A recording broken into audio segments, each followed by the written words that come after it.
From the High Definition Production Center of Troy University's Broadcast and Digital Network and Troy campuses around the world, this is Troy TrojanVision Weekly. Hello and welcome to Troy TrojanVision Weekly. We're glad you joined us for this look at what's happening in and around Troy University. I'm your host, Aaron Taylor. Well, the city of Troy now knows who will be taking the reins when current police chief Jimmy Ennis retires later this year. The city council announced their decision at Tuesday night's meeting. Jordan Elston introduces us to the man who will be the next chief. Troy City Council announced Tuesday night that Captain Randall Barr will be assuming the position as Chief of Police after the set retirement of current Chief of Police Jimmy Ennis for September 30th. I'm humbled by the entire experience. It's an honor to be chosen to serve. Captain Barr will take over as police chief on October 1st and says he has many plans for the future. Well, you know, we've got a lot of work to do between now and then. I look forward to working with Chief Ennis and making a smooth transition. And you know, we need to work to keep our relationships in the community strong. And I look forward to working with members of the community and with our officers and to make sure that we keep that trust and do what we've got to do to keep that. Mayor Jason Reeves says that he has worked with Barr for many years and is confident in his abilities. I have known and worked with Captain Barr for many years. I have a great deal of trust and confidence in him and look forward to working with him in the future, and I think we can serve the public and grow this department together. Current Chief Jimmy Ennis says that having an officer promoted to Chief of Police from within the Troy Police Department makes for a smoother transition, and he also offers a few words of advice. Well, I believe it is, and I think it's a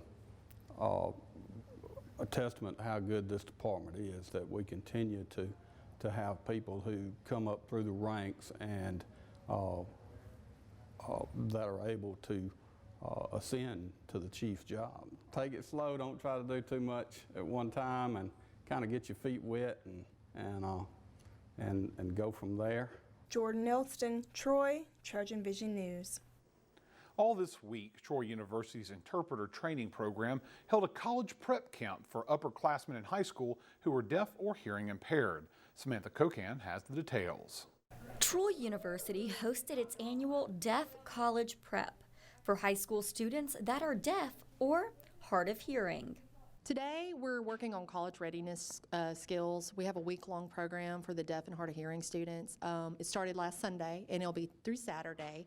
And what the students are doing they're working on team building and communication skills. They're also working on their study skills. We work a lot on like how to take notes, test taking, so how to deal with stress, how to communicate with the professor if they need accommodations. That's such an important one because high school is so different from college. They also did a zip line and some team building yesterday, so they really worked on being part of a team and that communication. The camp provided training and information to assist students to be successful in a college atmosphere. I think this is a program that's good for all students. I feel like when you're in high school, you still have that mom figure and that teacher that's really holding your hand. But when you get to college, it's all about independence and making your own decisions and doing things for yourself. So this program really helps these students transition from that high school mentality to a college adult world attitude. Campers learned about communication and study skills, and they also had the chance to participate in team building activities. Well, we have some sort of academic-centered activities. We focus on learning styles and what to expect in college and how to deal with issues that come up and help with that transition from high school to college. And we do some fun stuff too, like we went to Camp Butter and Eggs last night and had some fun on the zip line and had a few of them fall in the lake, but that's okay. What other opportunities does this camp provide? It gives them also the opportunity to interact more with similar peers, because for some of these kids that are mainstreamed in high school, they may be the only deaf or student with a hearing loss in their school.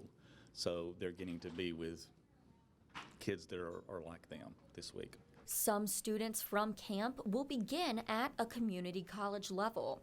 However, many others will be attending Troy University in the fall. Although there were students on campus learning to make the transition to college, on Thursday afternoon they learned a lesson that will be useful outside the classroom. Samantha Cocan shows us what they learned. In association with Camp Success, Troy University hosted a college prep camp for deaf and hard of hearing students. One of their many activities was an etiquette luncheon hosted by Mrs. Hawkins. We were having an etiquette lunch today where Mrs. Hawkins was teaching us where to put our place settings, where we could find our different forks and spoons, which is pretty overwhelming information, especially for a youngster first starting college. Different things about how to treat people when you invite them to a formal lunch and how to treat your guests and different things like that. At the luncheon, students learned the proper etiquette for a formal meal and how to make a good first impression. We only talked about dining etiquette today because we had such a limited amount of time, and I tried to just prepare them for the very basics, which fork to use, what to do with their knives and forks when they were finished, what to do with their napkin. That's always a very popular question, what to do with your napkin. They learned the proper etiquette for a formal meal, and they learned about first impressions and how important that is, so that when they go out into the real world and apply for jobs, they'll be able to appropriately have job interviews over meals and business luncheons and things like that, so they can be more successful in their careers. Mrs. Hawkins tells us the one skill she hopes the students learned from the banquet. Knowing how to treat other people the way you want to be treated, that's the most important thing. That's Emily Post's definition of etiquette, is applying the golden rule in every situation with a few rules added. And I learned that many years ago, and that's what I teach, that if you're considerate of other people, you treat them the way you want to be treated, then you're not going to make many mistakes in public. And last week, high school students with a wide range of disabilities were on campus learning lessons in leadership. Those lessons wrapped up with a graduation ceremony Thursday afternoon. Once again, here's Samantha Cocan. The Alabama Governor's Youth Leadership Forum began in 1999 and is a 5-day leadership training program for high school juniors and seniors with disabilities. Well, we have this week Youth Leadership Forum for high school students with disabilities. And a lot of the people that come back and work as volunteer staff were themselves students, delegates here before. So they have all kinds of things. A lot of it's how to advocate for themselves, how to understand that they really have leadership abilities. They really come out of their shell, some of them do, and we have all kinds of disabilities. People who have sight problems, people who are deaf, people who have autism, people who are Down syndrome, and on the things go. Some of the program activities include: during the week, we have sessions on self-advocacy, independent living. We have a session on healthcare transitioning into adult healthcare. We have a session on career exploration. We talk about assistive technology. We have several vendors who come in during the week, and the delegates are able to go to each vendor and use some of the technology that will help them be successful in training and employment. We also, during the week, the delegates make a leadership plan that they're able to take back with them. They, set short-term, long-term goals for themselves regarding careers and living independently. The Youth Leadership Forum, or YLF, was designed to assist those with disabilities reach their full potential. First of all, it gives them a chance to get out. And some of them have not been away from home that much, and they realize what they can do. It's a confidence builder. That's one thing to remember, is it's a confidence builder. Well, we hope that they benefit by being better self-advocates for themselves and for others, that they go home with goals to live independently and work. The forum is held on the campus of Troy University each year.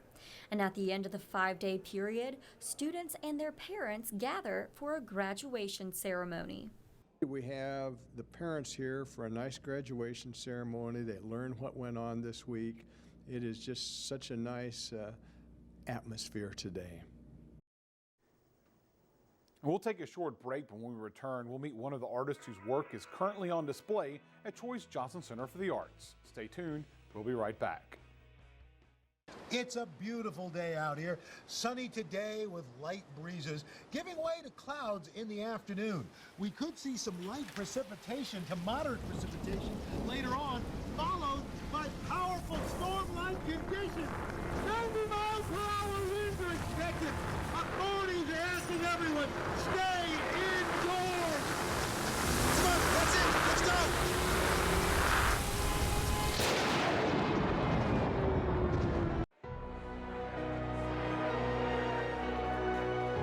This is Dr. Daniel Smith. He's an expert in domestic and international economics. But his proudest achievement is connecting with his students and helping them accomplish more than they ever thought possible. That's the warrior spirit, and it's alive and well at Troy University. Feel it at troy.edu/spirit. Now back to Troy Trojan Vision News Weekly. Troy University's athletic director, John Hartwell, will soon no longer be with Troy University. Well, how do students feel about this change and how it may affect the school? Jordan Elston hit the campus to get some opinions. After 2.5 years as Troy University's athletic director, John Hartwell is saying goodbye. Last week, Troy fans were informed that Hartwell would be leaving Troy to assume a position at Utah State. I spoke with some fellow Trojans to see how they felt about Hartwell leaving and what they think this will mean for the school. I think he's done a pretty good job since he's been here, so I think it'll be kind of a loss to our university, but I'm excited to see who they bring in to take over the job. I think him leaving was it was a shock, but I think he did a lot of things to build up our athletic program, and I wish him the best, and whoever they bring in as a new athletic director, I hope they can build on what he has already done. I honestly feel like it may be harsh, and then again, it may be not. I'm not fully aware of the situation, but I believe so long as they're a program, maybe he should have a chance of staying. I'm not fully aware of the situation, but maybe he should stay. I think it's a loss to the Trojan community that John Hartwell announced that he's leaving, because he's done a lot over the past few years to help grow the athletic program, but it leads the way for a new director to come in and help continue to grow what he started on and help rebuild the wall. Hartwell is expected to leave Troy in mid-July. A search committee headed by Special Assistant to the Chancellor, Dr. Doug Patterson, is currently looking for Hartwell's replacement. And the Trojan softball season is over, but that doesn't mean the Trojan softball complex isn't full of action. Head coach Beth Mullins and her staff are sharing their knowledge with some younger players this week. Austin Cofield has the story. Softball season may be over, and the next one doesn't start until next spring, but that doesn't stop the Troy University softball team from hosting a softball camp earlier today. Girls of all ages from many different cities came down to participate and get into the swing of things. We've got our all skills camp going on from all ages. So basically, 8-year-olds up to 18-year-olds. So it's real fun. It's all skills. It's hitting, defense, throwing, catching. It's everything. We've got kids from all over. We've got kids from Alabama, North, South Alabama, Central Alabama, Georgia, South Georgia, North Georgia, and kids from Florida. So those 3 states are highly represented at camp today. Whether the girls that are participating are younger or older, the softball team believes a camp like this is just but a short stop in their softball careers. After all, a good pitcher is worth 1,000 words. I think first of all, you get seen by all of our coaches here. You learn what Troy softball is about. You learn fundamentals, just basic things that every softball player should know, and you have fun at the same time.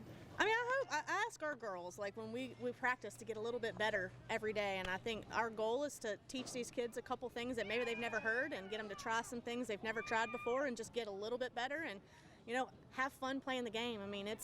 It's a Tuesday. A lot of their friends are out at the beach or at the pool, and so the fact that they're here, obviously means they love softball, so we want them to have fun. But the camp wasn't all just bats and bruises. The camp staff also wanted to make sure the girls had fun while getting to walk away with some future college connections. We try to pair them up with different girls from different teams so that they can meet new people and in the future have contacts for jobs or anything. And they also get to know us and learn a little bit about us. Austin Cofield, Troy, TrojanVision News. And this weekend is the last chance to see the artwork of an artist whose work was considered to be some of the best shown at Troy Fest every year in the Troy's Johnson Center for the Arts. Austin Cofield gives us a look at the exhibit. The Johnson Center for the Arts showcases the work of various artists throughout the year. However, one of the artists currently on display in the center, Kelly Olzik, has her work there for a special reason. She was the Best of Show winner at Troy Fest last year, and the Johnson Center always gives a one-month exhibit to the winner of Troy Fest. And she is just delightful, and she has wonderful paintings. She has paintings and she has drawings. I think her career is really on the way up. Troy Fest is recognized as one of the top 10 events by the Alabama Bureau of Travel and Tourism.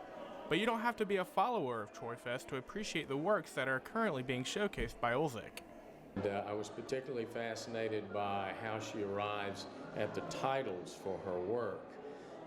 But I think she's got an interesting take on her subject matter and really, really beautiful execution. There is definitely inspiration and reference material, but when I start something, most of the time it doesn't end up with completion of how it originally began. But again, that's part of the life of the painting, so I just let that creativity flow. They're all a little different. I'm primarily drawn to portraits and animals.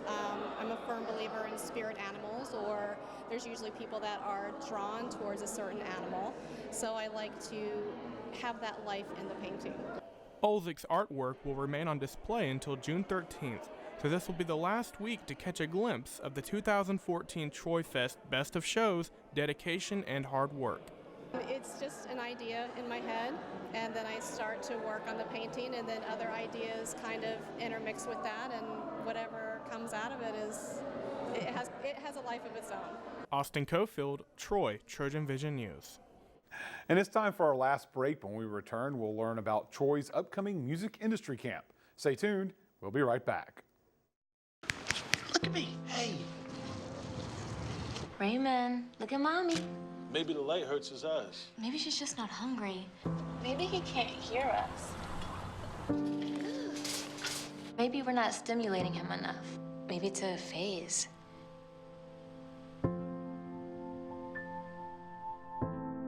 Avoiding eye contact is one early sign of autism. Learn the others today. The sooner it's diagnosed, the better. Did you know kids who play outdoors have healthier lungs? Totally. Did you know that boys that play with dolls make better husbands? My son has lots of dolls. But did you know terry cloth diapers breathe better? I did. It's totally true. Oh, yeah. Did you guys know statistically friendly kids have more friends? Yeah. That's obvious. Did you know most people think they're using the right car seat for their kid, but they're not?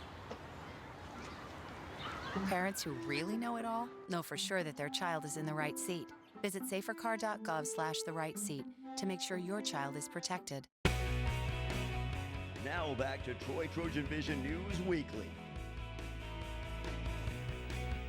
Young people with dreams of being in the music industry have an opportunity to learn what it takes to make it, courtesy of a camp offered by Troy University this summer. We'll learn more about the camp in this week's Trojan Talk. Hello and welcome to Trojan Talk. I'm your host, Aaron Taylor. We'll be learning about a music industry camp taking place here on campus and music industry at Troy University. We've got to talk to Robert W. Smith. Robert, thanks for joining me here today. Great to be here. Thanks, Aaron. And the music industry camp, Mic Check, as it's referred to, second year. Tell us a bit about the program and what it's all about. We're so excited about this program. It's the only one of its type, not only in the state of Alabama, but the entire Southeast region. MIC, M-I-C, stands for Music Industry Camp. It's geared towards students, high school, college, and we do even take some mature middle schoolers who are dreaming of a career in the music industry. Now, that's not just the one singing on the stage, the one playing guitar. That's also the audio engineer, the production people in the background. That's the business, the A&R, the public relations, the marketing people who make all those types of things happen. And of course, you're talking about that, and a lot of people don't even realize that there's more to it than just the person in the spotlight singing on a microphone. And that's what you're teaching here. It's all the way from the talent all the way to the roadies, right? Absolutely. I make that analogy. It's like a pilot in the Air Force in the sky. You know, that one pilot is flying that amazing jet, but there are hundreds of people on the ground working at that moment to keep that pilot in the air. We do the same thing in the music industry. Music industry. And of course, it's based off a music industry program, a successful program here at the university, working with the college students, getting them prepared for all sides of it. But this is a chance to open the eyes of some younger students to kind of see what they want to do. And when you get people coming to this camp, are they coming, you know, I guess, to be musicians? Do they know about the business side? How does that all work? It's interesting. About half of them show up and yes, I want to be a musician. I want to be a vocalist. I want to be a guitarist, a drummer, playing on the stage. We also have a lot of students, however, because in this world we have now of media savvy, you know, everybody's involved in tech now, so everybody understands something like the concept of audio engineering. So we have about 40% coming who want to be audio engineers or want to do sound design for film and television. And of course, now, do you ever have some, I guess this is the second year, but last year, do you have some kids show up and like, I've got to be a musician, but towards the end, it kind of changed their goals on what they wanted to do? Absolutely. You know, kids can only choose what they're aware of. And one of our prime objectives here is to make them aware of the vast array of careers and occupations and jobs that are involved in the music and entertainment industries. Now, last year was the first year. What kind of changes might we see between last year and this year? We had a wonderful event last year.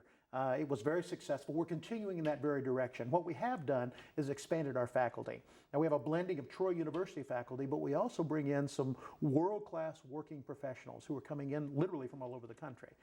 For example, John Davidson, an Emmy Award-winning sound designer, is coming in from Washington, D.C., literally stepping out of the production studio in Washington and coming to spend 3 days with us and these particular students. Jeff Lee is coming to us. Jeff is on the Broadway theater stage. He's the musical director and sound designer for the production called Blast. And so Jeff is going to be here with us. And super secret, Jeff's just been hired on our faculty. Oh, so we're very excited to now count Jeff as one of our own Troy family. So really excited about that. And speaking of Troy family, you're going to bring back a former student of yours to talk to students, to try to get them, I guess, in the mindset of what they could potentially go out and do? Absolutely. Brittany Wilkerson is coming back from Nashville. Interviewed her right here a couple of times. Absolutely, yeah. She was her goal was to be a marketing specialist in the music and entertainment industries. She was a communications major, music industry minor, went through the music industry internship program. We placed her with Pam Lewis. That's Pam Lewis Associates, PLA Media. That's the lady who made Garth Brooks who he was. And so Pam, actually upon her graduation from Troy, Pam hired her. She's now the senior publicist. She's working with major talent. And we brought her back not only for her expertise and her experiences, but for those students to be able to say, wow, she was sitting in this very classroom 2 years ago. I can do that. You can do that. Now, mainly high school students, you said some mature middle schoolers, but this year you're also opening up to students from other colleges as well. Absolutely. Yes, not every college has a music and entertainment industries program. And so we're one of very few. There's a little over 700 accredited schools of music. Really only about 80 to 85 have this type of program. So there's much interest in other college students. So we welcome them. Come over here to Troy and experience what we have to offer. Now, anyone out there who has heard this entire interview here and thinking, man, I need to be a part of this program, how can they get involved? They can go and visit us on the web, music.troy.edu, and look under summer camps over on the left-hand side of the screen. Also, there's a link there to Facebook, a mic check at Troy University, and you can find all that information. You can register online from there. All right, and when's the camp start? The camp starts June the 18th, Thursday the 18th, finishes with a showcase on Saturday afternoon, the 20th, and I hope you'll be there. Try to be there. It sounds like an exciting and interesting presentation for everyone involved. So here's hoping that this year's mic check camp is a success as it was last year. Thanks for joining me today. Thank you, sir. And thank you for joining us on today's edition of Trojan Talk. And that's what happened on the second week of June 2015. To find out what's happening throughout the week, you can tune in to Troy TrojanVision News at 5, 6:30, and 10:30, Monday through Thursday, or anytime by following us on Twitter at Troy TV News.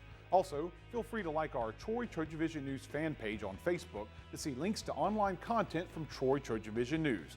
We hope you join us again next week for another edition of Troy TrojanVision Weekly. Have a good week.